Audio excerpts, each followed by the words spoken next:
May this message be a blessing to you, and to God be the glory. Amen. May this message be God's message. Okay, we're going to be reading from Judges chapter 11, beginning with the 29th verse. This is the story of Jephthah. Jephthah has been called to lead the Israelites out of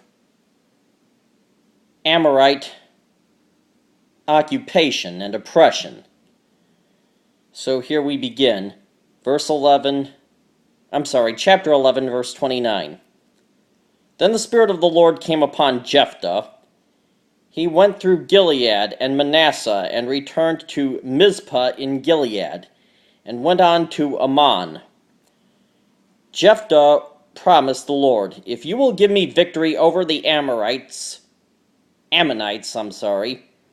will burn as an offering the first person that comes out of my house to meet me. Whether I come back from the victory, I will offer that person to you as a sacrifice." So Jephthah crossed the river to fight the Ammonites, and the Lord gave him victory.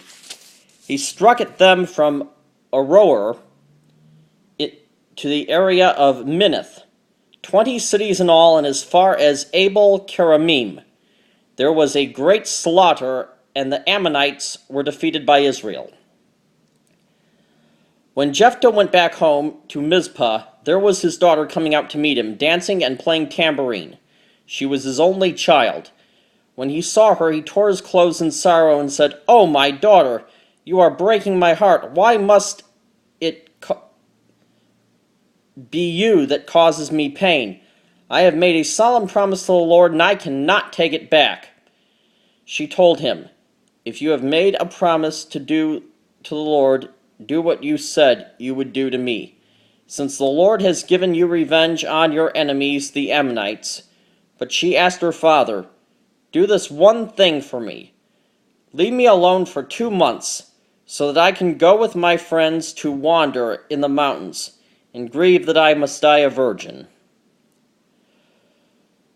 That, by virgin, she means never married in their language, and never have children. He told her, "Go," and sent her away for 2 months. She and her friends went up to the mountains and grieved because she was going to die unmarried and childless. After 2 months, she came back to her father, and he did what he had promised the Lord, and she died still a virgin. That was the origin of the custom in Israel, that the Israelite women would go out for 4 days every year to grieve the daughter of Jephthah of Gilead.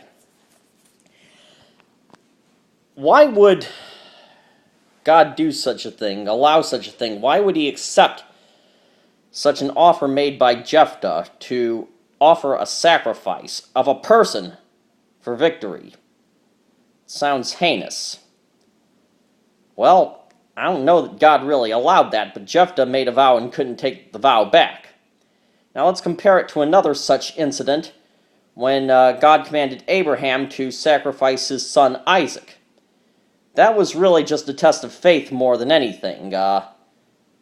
Abraham, in his faith, because he knew God promised to make Isaac the ancestor of a great nation, knew that God could bring him back to life. On the way up, when Isaac asked, "Where's the ram?" Abraham said, "God will provide one." He wasn't lying, he was speaking out of faith, and sure enough, a lamb was provided. Now, Jephthah's vow was made out of a lack of faith. He doubted that the Lord would give him victory, so he felt he had to offer God a bribe. Not only that, it was pretty selfish. Why didn't he offer to sacrifice himself if he was really thinking for his people? Well, of course, ended up being his daughter.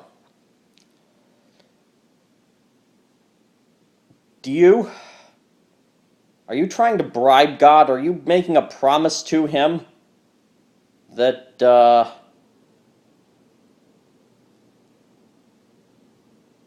you will do something for him if he does something for you? If what you want is God's will, it'll happen. If not, you shouldn't want it either. May this message be a blessing to you, and to God be the glory. Amen.